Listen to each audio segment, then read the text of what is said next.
Punjabi radio USA ਪੇਸ਼ ਕਰਦਾ ਹੈ ਅੱਜ ਦਾ ਦਿਨ ਸਿੱਖ ਇਤਿਹਾਸ ਵਿੱਚ।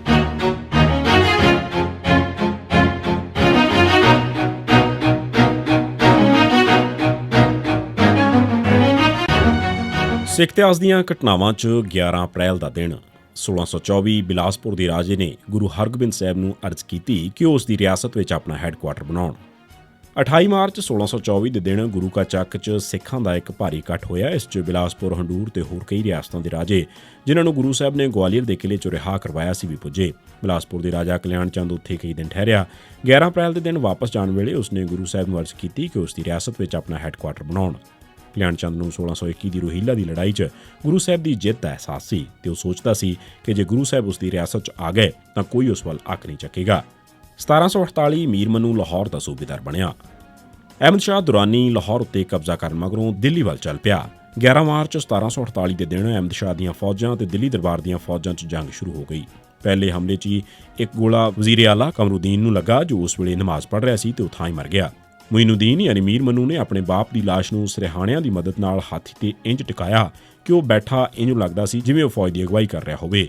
ਉਸਨੇ ਇਸ ਦੇ ਨਾਲ ਦੁਰਾਨੀ ਦੀ ਫੌਜ ਉੱਤੇ ਇੱਕ ਜ਼ਬਰਦਸਤ ਹਮਲਾ ਕਰ ਦਿੱਤਾ। ਅਫਗਾਨ ਫੌਜਾਂ ਇਸ ਦਾ ਟਾਕਰਾ ਨਾ ਕਰ ਸਕੀਆਂ ਤੇ ਅਹਿਮਦ ਸ਼ਾਹ ਨੂੰ ਮੈਦਾਨ ਛੱਡ ਕੇ ਪਿੱਛੇ ਭੱਜਣਾ ਪਿਆ। ਮੀਰ ਮਨੂੰ ਦੀ ਇਸ ਜਿੱਤ ਤੇ ਖੁਸ਼ ਹੋ ਕੇ ਬਾਦਸ਼ਾਹ ਨੇ 11 ਅਪ੍ਰੈਲ 1748 ਦੇ ਦਿਨ ਉਸ ਨੂੰ ਲਾਹੌਰ ਦਾ ਸੂਬੇਦਾਰ ਬਣਾ ਦਿੱਤਾ। 1758 ਸਿੱਖ ਮਰਹੱਟਾ ਤੇ ਅਦੀਨਾ ਬੇਗ ਦੀਆਂ ਫੌਜਾਂ ਦਾ ਲਾਹੌਰ ਤੇ ਕਬਜ਼ਾ। ਸਰਹੰਦ ਉੱਤੇ ਕਬਜ਼ੇ ਮਗਰੋਂ ਸਿੱਖ ਮਰਹੱਟੇ ਤੇ ਅਦੀਨਾ ਬੇਗ ਦੀਆਂ ਫੌਜਾਂ ਲਾਹੌਰ ਵੱਲ ਚੱਲ ਪਈਆਂ। ਜਦ ਜਹਾਨ ਖਾਨ ਨੂੰ ਇਹਨਾਂ ਤਿੰਨਾਂ ਫੌਜਾਂ ਦੀ ਤਾਕਤ ਦਾ ਪਤਾ ਲੱਗਾ ਤਾਂ ਉਸਨੇ ਲਾਹੌਰ ਤੋਂ ਭੱਜਣ ਦੀ ਤਿਆਰੀ ਕਰ ਲਈ। 9 ਅਪ੍ਰੈਲ ਨੂੰ ਉਸਨੇ ਆਪਣੇ ਟੱਬਰ ਨੂੰ ਲਾਹੌਰ ਚੋਂ ਕੱਢ ਕੇ ਸ਼ਾਹਦਰਾ ਭੇਜ ਦਿੱਤਾ ਤੇ ਫਿਰ ਅਗਲੇ ਦਿਨ ਆਪ ਵੀ ਲਾਹੌਰ ਛੱਡ ਗਿਆ। ਮਗਰੋਂ ਸਿੱਖਾਂ ਤੇ ਮਰਹੱਟਿਆਂ ਦੀ ਫੌਜ ਨੇ ਉਸ ਦਾ ਪਿੱਛਾ ਕੀਤਾ। ਰਾਤ ਦੇ ਹਨੇਰੇ 'ਚੋਂ ਆਪ ਤਾਂ ਦੌੜ ਗਿਆ ਪਰ ਉਸਦੇ ਬਹੁਤ ਸਾਰੇ ਅਫਗਾਨ ਫੌਜੀ ਮਾਰੇ ਗਏ। 11 ਅਪ੍ਰੈਲ 1758 ਦੇ ਦਿਨ ਇਸ ਤਿਕੜੀ ਯਾਨੀ ਸਿੱਖ ਮਰਹੱਟੇ ਤੇ ਅਦੀਨਾ ਬੇਗ ਨੇ ਲਾਹੌਰ ਤੇ ਵੀ ਕਬਜ਼ਾ ਕਰ ਲਿਆ। ਇਸ ਲੜਾਈ 'ਚ ਹਜ਼ਾਰਾਂ ਅਫਗਾਨ ਫੌਜੀ ਮਾਰੇ ਗਏ ਤੇ ਤਕਰੀਬਨ 200 ਨੂੰ ਗ੍ਰਿਫਤਾਰ ਕੀਤਾ ਗਿਆ। ਇੱਕ ਰਵਾਇਤ ਮੁਤਾਬਕ ਇਹਨਾਂ ਅਫਗਾਨ ਸਿਪਾਹੀਆਂ ਨੂੰ ਅੰਮ੍ਰਿਤਸਰ ਲਿਜਾਇਆ ਗਿਆ ਜਿੱਥੇ ਉਹਨਾਂ ਹੱਥੋਂ ਅੰਮ੍ਰਿਤਸਰ ਸਰੋਵਰ 'ਚ ਉਹਨਾਂ ਵੱਲੋਂ ਹੀ ਸਿਰਫ 1 ਸਾਲ ਪਹਿਲਾਂ ਸੁੱਟਿਆ ਗਿਆ ਮਲਬਾ ਕਢਵਾਇਆ ਗਿਆ। ਇਹਨਾਂ ਦਿਨਾਂ 'ਚ ਦਰਬਾਰ ਸਾਹਿਬ ਦੀ ਕਾਰ ਸੇਵਾ ਚੱਲ ਰਹੀ ਸੀ ਜਿਸ 'ਚ ਚੜ੍ਹਤ ਸਿੰਘ ਸ਼ੁਕਰਚੱਕੀਆ, ਜੱਸਾ ਸਿੰਘ ਆਹਲੂਵਾਲੀਆ, ਜੱਸਾ ਸਿੰਘ ਰਾਮਗੜੀਆ, ਤਾਰਾ ਸਿੰਘ ਗੈਬਾ, ਹਰੀ ਸਿੰਘ, ਲਹਿਣਾ ਸਿੰਘ, ਗੁੱਜਰ ਸਿੰਘ ਤੇ ਝੰਡਾ ਸਿੰਘ ਵਰਗੇ ਜਰਨੈਲਾਂ ਦੇ ਨਾਲ 15,000 ਸਿੱਖਾਂ ਨੇ ਹਿੱਸਾ ਲਿਆ। ਲਾਹੌਰ ਤੇ ਕਬਜ਼ਾ ਕਰਨ ਮਗਰੋਂ ਅਦੀਨਾ ਬੇਗ ਨੇ ਲਾਹੌਰ 'ਚ ਇੱਕ ਜਲਸਾ ਕੀਤਾ। ਇਸ ਜਲਸੇ ਵਾਸਤੇ ਇੱਕ ਖਾਸ ਸ਼ਾਹੀ ਸਟੇਜ ਬਣਾਈ ਗਈ ਜਿਸ ਦੇ ਬਣਾਉਣ ਤੇ 1 ਲੱਖ ਉਦੋਂ ਦੇ ਰੁਪਏ ਖਰਚ ਹੋਏ।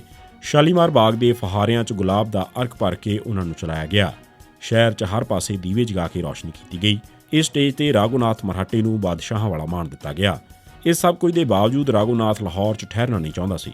ਸ਼ਾਇਦ ਉਸ ਨੂੰ ਅਹਿਮਦ ਸ਼ਾਹ ਤੋਂ ਡਰ ਲੱਗਦਾ ਸੀ। ਇਸ ਕਰਕੇ ਉਸਨੇ ਅਦੀਨਾ ਬੇਗ ਨੂੰ ਸਭ ਕੁਝ ਸੌਂਪ ਦਿੱਤਾ ਤੇ ਉਸ ਨਾਲ ਲਾਹੌਰ ਬਾਰੇ ਸਮਝੌਤਾ ਕਰ ਲਿਆ। ਸਮਝੌਤੇ ਮੁਤਾਬਕ ਅਦੀਨਾ ਬੇਗ ਲਾਹੌਰ ਦਾ ਸੂਬੇਦਾਰ ਬਣਿਆ ਤੇ ਉਸਨੇ ਹਰ ਸਾਲ 30 ਲੱਖ ਰੁਪਏ ਮਰਹੱਟਿਆਂ ਨੂੰ ਦੇਣੇ ਮੰਨ ਲਏ। 10 ਮਈ 1758 ਨੂੰ ਰਾਘੋਨਾਥ ਪੰਜਾਬ ਤੋਂ ਵਾਪਸ ਚਲਾ ਗਿਆ। 1801 ਰਣਜੀਤ ਸਿੰਘ ਨੇ ਸਾਹਿਬ ਸਿੰਘ ਬੇਦੀ ਤੋਂ ਤਿਲਕ ਲਗਵਾ ਕੇ ਖੁਦ ਨੂੰ ਮਹਾਰਾਜਾ ਐਲਾਨਿਆ। 7 ਜੁਲਾਈ 1799 ਦੇ ਦਿਨ ਲਾਹੌਰ ਦੀ ਜਿੱਤ ਨੇ ਰਣਜੀਤ ਸਿੰਘ ਦੇ ਹੌਸਲੇ ਬੁਲੰਦ ਕਰ ਦਿੱਤੇ। ਹੁਣ ਉਸਨੇ ਗੁਜਰਾਂਵਾਲਾ ਤੇ ਲਾਹੌਰ ਤੋਂ ਇਲਾਵਾ ਦੂਜੀਆਂ ਸਿੱਖ ਮਿਸਲਾਂ ਦੇ ਇਲਾਕਿਆਂ ਵੱਲ ਵੀ ਲਲਚਾਈਆਂ ਅੱਖਾਂ ਨਾਲ ਵੇਖਣਾ ਸ਼ੁਰੂ ਕਰ ਦਿੱਤਾ। ਰਣਜੀਤ ਸਿੰਘ ਨੇ 11 ਅਪ੍ਰੈਲ 1801 ਨੂੰ ਵਿਸਾਖੀ ਦੇ ਦਿਨ ਲਾਹੌਰ 'ਚ ਸ਼ਾਹੀ ਦਰਬਾਰ ਲਾਇਆ ਤੇ ਸਾਹਿਬ ਸਿੰਘ ਬੇਦੀ ਕੋਲੋਂ ਮਹਾਰਾਜਾ ਦਾ ਰਾਜ ਤਿਲਕ ਲਗਵਾਇਆ। ਇਸ ਮੌਕੇ ਬਾਦਸ਼ਾਹਤ ਵਾਲੀਆਂ ਹਿੰਦੂ ਰਸਮਾਂ ਕੀਤੀਆਂ ਗਈਆਂ। ਇਹ ਸੀ ਸਿੱਖ ਇਤਿਹਾਸ ਦੀਆਂ ਘਟਨਾਵਾਂ 'ਚ 11 ਅਪ੍ਰੈਲ ਦਾ ਦਿਨ।